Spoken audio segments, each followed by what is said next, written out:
Hello guys, in this video I am going to show you how to select your team's crest and logo on the FIFA application.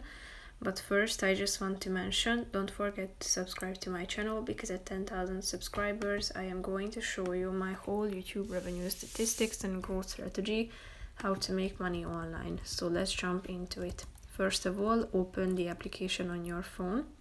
And after that, tap on the settings icon that you can find in the upper right corner of the screen. After that, click on the first option, select crest.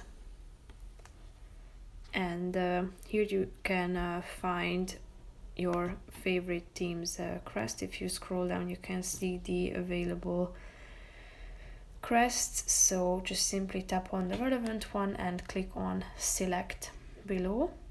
As you can see, your crest has been updated successfully. So if you go back to the previous page by this button in the upper left corner, you will be able to select your team's kit as well. Here you can find the owned ones. And if you want to update, tap on the button confirm. So that's pretty much it for this video, guys. See you in the next one. Bye bye.